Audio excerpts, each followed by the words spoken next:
Flower की जो study होती है उसे हम एंथोलॉजी कहते हैं। जो फ्लावर की स्टडी होती है उसे हम एंथोलॉजी कहते हैं। फ्लावर में मेनली 4 पार्ट्स होते हैं, कैलिक्स, कोरोला, एंड्रेसियम और गाइनेसियम। इस चित्र में आप देखेंगे कि एक फ्लावर है, इसके सबसे नीचे ये वाला भाग जो होता है इसको हम पेडिसेल कहते हैं, पेडिसेल कहते हैं। और ये जो हरे कलर का दिखाई दे रहा है यहाँ पे एक गोल बना होता है, इसे हम रिसेप्टेकल कहते हैं, रिसेप्टेकल कहते हैं। ये दोनों फ्लावर के पार्ट नहीं होते हैं। ये पेडिसेल और रिसेप्टेकल ये दोनों फ्लावर के पार्ट नहीं होते हैं। इसके ऊपर फ्लावर के पार्ट शुरू होते हैं, इसके ऊपर फ्लावर के पार्ट शुरू होते हैं। उसमें सबसे पहला पार्ट आता है उसे हम कैलिक्स कहते हैं। आइए देखते हैं कैलिक्स के बारे में थोड़ा और विस्तार से।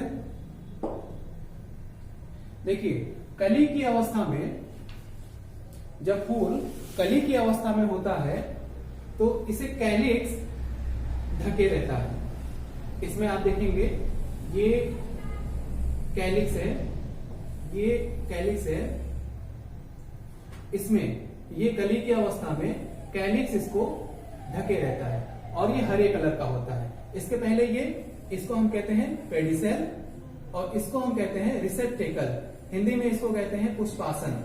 इसी पुष्पासन पे ही पूरा पुष्प रहता है। आसन मतलब बैठने की जगह।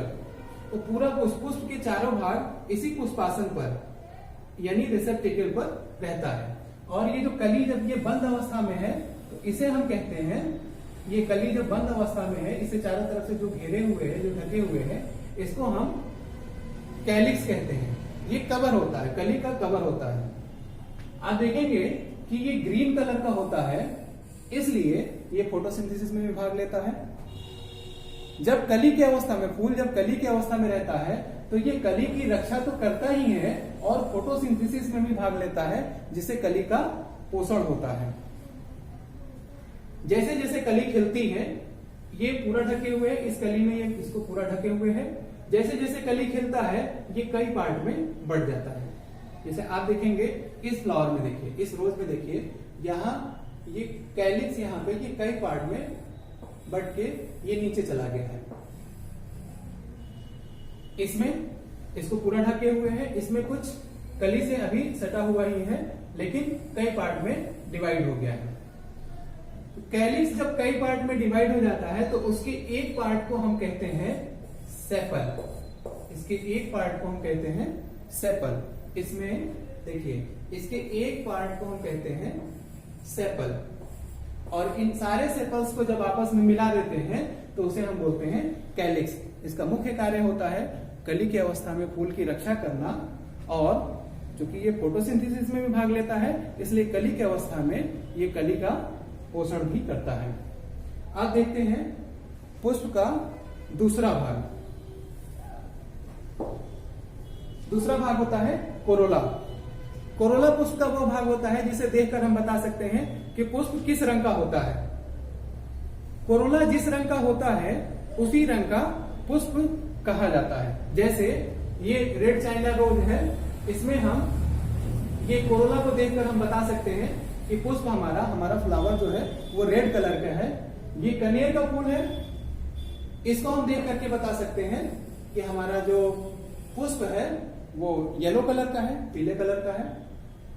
ये रोज है, इसमें हम बता सकते हैं कि हमारा रोज जो है ये यहाँ पे येलो है, येलो कलर है, ऑरेंज कलर इसको मान सकते हैं। ये रोज है हमारा, ये पिंक कलर का है। तो पुष्प के कोरोला को देखकर ही हम बता सकते हैं कि पुष्प हमारा किस कलर का है। इसमें सुगंध भी होता है। अपने रंग और सुगंध के कारण से ये भंवरों को और इंसेक्ट्स को, जो भी कीट पतंगे होते हैं, मधुमक्खियां होती हैं, उनको अपनी तरफ ये आकर्षित कर लेता है। तो पुष्प का ये दूसरा पार्ट कोरोला, जिसको हम जो होता है पुष्प का कलर डिसाइड करता है कि पुष्प हमारा किस कलर का होगा। पुष्प के कोरोला को देखकर ही हम बता सकते हैं कि पुष्प हमारा किस कलर का है, फूल हमारा किस कलर का है, और इसका मुख्य कार्य होता है अपनी सुगंध और रंग से इंसेक्ट्स को अपनी तरफ आकर्षित करना। इस प्रकार पुष्प के हमारे 2 पार्ट हो गए।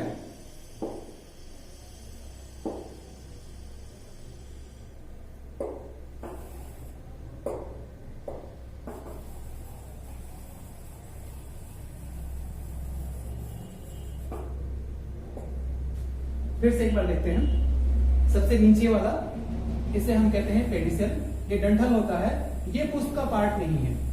इसके बाद यहाँ पे गोल पुष्पासन होता है, रिसेप्टेकल, ये भी पुष्प का पार्ट नहीं है। यहां से ऊपर जब हम जाते हैं तो हमारे पुष्प का पार्ट शुरू होता है। उसमें पहला पार्ट होता है कैलिक्स। कैलिक्स कली की अवस्था में पुष्प की रक्षा करता है। फिर दूसरा पार्ट होता है कोरोला। कोरोला जो है पुष्प का रंग निर्धारित करता है और कोरोला में ही खुशबू होती है।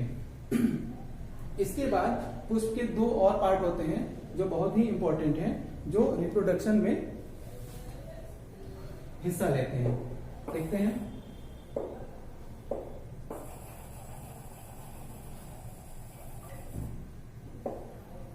देखिए, पुष्प का ये जो बीचों बीच वाला जो भाग होता है, इसे हम कहते हैं गाइनेशियम। पुष्प का ये जो बीचों बीच वाला भाग होता है, इसे हम कहते हैं गाइनेशियम। और इसके साथ ये जो फिलामेंट, धागे जैसी संरचना जो लगी रहती है, इसे हम कहते हैं एंड्रेसियम। ये जो धागे जैसी जो संरचना लगी रहती है, इसे हम कहते हैं एंड्रेसियम। ये पुष्प का मेल रिप्रोडक्टिव ऑर्गन होता है। और ये जो बीचों बीच में ये जो संरचना होती है, इसे फीमेल रिप्रोडक्टिव ऑर्गन कहते हैं। पुष्प का इसको फीमेल रिप्रोडक्टिव ऑर्गन कहते हैं। इस रेड चाइना रोज में आप देखिए, ये जो बीचों बीच में जो आप देख रहे हैं, जो बीचों बीच में आप देख रहे हैं, इसे हम पुष्प का फीमेल रिप्रोडक्टिव ऑर्गन गाइनेशियम कहते हैं। गाइनेशियम कहते हैं। इसमें देखिए, इसमें ज्यादा स्पष्ट है। इसे हम पुष्प का फीमेल रिप्रोडक्टिव ऑर्गन गाइनेशियम कहते हैं। और इससे जो ये जुड़े हुए हैं, इन्हें हम पुष्प का मेल रिप्रोडक्टिव ऑर्गन एंड्रेसियम कहते हैं। इसमें देखिए, ये ज्यादा स्पष्ट है। ये जो संरचना है, इसे हम पुष्प का फीमेल रिप्रोडक्टिव ऑर्गन कहते हैं और इसे हम मेल रिप्रोडक्टिव ऑर्गन एंड्रेसियम कहते हैं। एंड्रेसियम के भी 3 पार्ट होते हैं।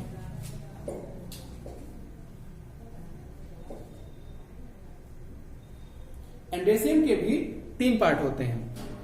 सबसे पहले देखते हैं, ये जो गाइनेशियम से लगा हुआ है और ये जो धागे जैसी संरचना जाती है, इसको हम कहते हैं फिलामेंट। इसको हम कहते हैं फिलामेंट। और यहाँ पे जो ये गोल हो गया है, इसको हम कहते हैं एंथर। इसको बोलेंगे एंथर। ये एंथर लिखा हुआ है, इसको हम बोलेंगे एंथर। ये जो गोल हो गया है, इसको हम बोलेंगे एंथर। और ये जो धागे जैसी जो संरचना होती है, इसको हम बोलते हैं फिलामेंट। और इसी एंथर में छोटे छोटे पार्टिकल होते हैं, छोटे छोटे पार्टिकल जैसे होते हैं, छोटे छोटे कण होते हैं, उन्हें हम बोलते हैं पॉलन ग्रेन। उन्हें हम बोलते हैं पॉलन ग्रेन। इसी में छोटे छोटे कण होते हैं जिसे हम बोलते हैं पॉलन ग्रेन। तो एंड्रेसियम के 3 पार्ट होते हैं। ये हो गया फिलामेंट, ये हो गया एंथर, और इसमें जो छोटे छोटे कण पाए जाते हैं, उन्हें हम बोलते हैं पॉलन ग्रेन। क्या बोलेंगे? Pollen grain. आइए अब देखते हैं फ्लावर के फीमेल रिप्रोडक्टिव ऑर्गन, ये जो बीच वाला हिस्सा होता है, इसके बारे में थोड़ा देखते हैं।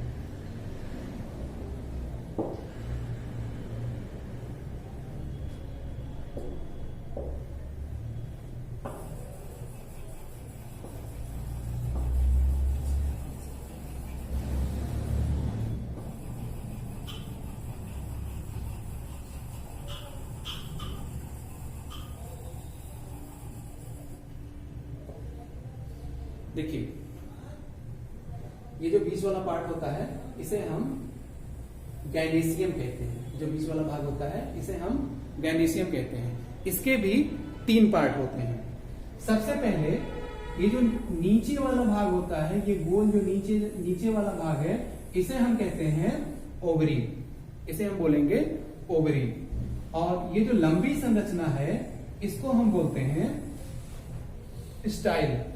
ये जो गोल वाला भाग है इसे तो हम बोलेंगे ओवरी, ये जो लंबी संरचना है इसको हम बोलेंगे स्टाइल, और इसके ऊपर ये जो उभरी हुई संरचना है इसको हम बोलते हैं स्टिग्मा। इस तरीके से गायनेसियम के भी 3 पार्ट होते हैं, ओवरी, स्टाइल और स्टिग्मा। इस प्रकार से फूल के 4 पार्ट। सबसे पहला होता है कैलिक्स, जो कली की रक्षा करता है, उसमें फोटोसिंथेसिस भी होता है और कली को पोषण भी देता है। दूसरा पार्ट होता है कोरोला। कोरोला से फूल का रंग निर्धारित होता है कि किस रंग का हमारा फूल है, वो कोरोला को ही देखकर हम बता पाते हैं। उसके बाद तीसरा पार्ट होता है एंड्रेसियम। ये फूल का मेल पार्ट होता है। इसमें मैंने देखा है कि जो धागे जैसी संरचना होती है इसके भी 3 पार्ट होते हैं। धागे जैसे उसे हम फिलामेंट कहेंगे, इसे हम एंथर कहेंगे, और इसमें जो छोटे छोटे कण भरे रहते हैं उसे हम कहेंगे pollen grain. Female part gynoecium. Gynoecium के भी 3 पार्ट होते हैं। सबसे नीचे वाला भाग जो गोल उभरा हुआ रहता है उसे हम ओवरी कहते हैं, जो लंबा होता है इसे हम स्टाइल कहते हैं, और सबसे ऊपर वाली संरचना जिसे हम स्टिग्मा कहते हैं। आइए अब हम जानते हैं पॉलिनेशन के बारे में। देखिए, आपने अक्सर देखा होगा मधुमक्खियों को या भौरों को फूलों पर मंडराते हुए, तो इनका बहुत ही महत्व होता है। ये पॉलिनेशन में सहायक होते हैं। पॉलिनेशन तो वैसे मनुष्यों द्वारा भी, जानवरों द्वारा भी हो सकता है, वायु द्वारा भी हो सकता है, पानी के द्वारा भी हो सकता है, लेकिन मुख्य भूमिका कीट, पतंगे, मधुमक्खियां और भौरे निभाते हैं। पॉलिनेशन, सबसे पहले हम देखते हैं पॉलिनेशन होता क्या है। देखिए, ये फूल का मेल रिप्रोडक्टिव ऑर्गन है, और ये है एंथर, और इसमें छोटे छोटे कण होते हैं जिसे हम कहते हैं पोलन ग्रेन। वैसे ही यहाँ पे ये फूल का फीमेल रिप्रोडक्टिव ऑर्गन है। इसमें सबसे नीचे वाला पार्ट ओवरी, इसे स्टाइल, और इसे हम कहते हैं स्टिग्मा। तो इस पोलन ग्रेन का इस स्टिग्मा तक जाना ही पॉलिनेशन कहलाता है। इस पोलन ग्रेन का स्टिग्मा तक जाना ही पॉलिनेशन कहलाता है। अब इसमें 2 चीजें होती हैं, सेल्फ पॉलिनेशन और क्रॉस पॉलिनेशन। इसके बारे में जान लेते हैं। जब एक ही पुष्प हो, एक ही फूल हो, जैसे ये कोई एक फूल है, अब इसका पोलन ग्रेन इसके स्टिग्मा तक चला जाए तो इसे हम कहेंगे सेल्फ पॉलिनेशन। या फिर एक ही पौधे के 2 फूल हो, एक ही पौधा है उसके 2 अलग अलग फूल हैं, उसका पोलन ग्रेन इसके स्टिग्मा तक चला जाए तो इसे भी हम कहेंगे सेल्फ पॉलिनेशन। इसके बाद क्रॉस पॉलिनेशन क्या होता है। अब देखिए, ये एक ही प्रजाति के 2 अलग अलग फूल हैं। ये अलग पौधा है, ये अलग पौधा है, लेकिन प्रजाति एक ही है। अब अगर इसका पोलन ग्रेन इसके स्टिग्मा तक चला जाता है, अगर इसका पोलन ग्रेन इसके स्टिग्मा तक चला जाता है तो इसे हम कहेंगे क्रॉस पॉलिनेशन। इसे हम कहेंगे क्रॉस पॉलिनेशन। इस प्रकार इस वीडियो के माध्यम से हम जाने हैं कि फ्लावर के 4 पार्ट्स होते हैं और पॉलिनेशन क्या होता है। आई होप ये वीडियो आपको पसंद आया होगा। अंत तक इस वीडियो को देखने के लिए आपका बहुत बहुत धन्यवाद। Thank you very much.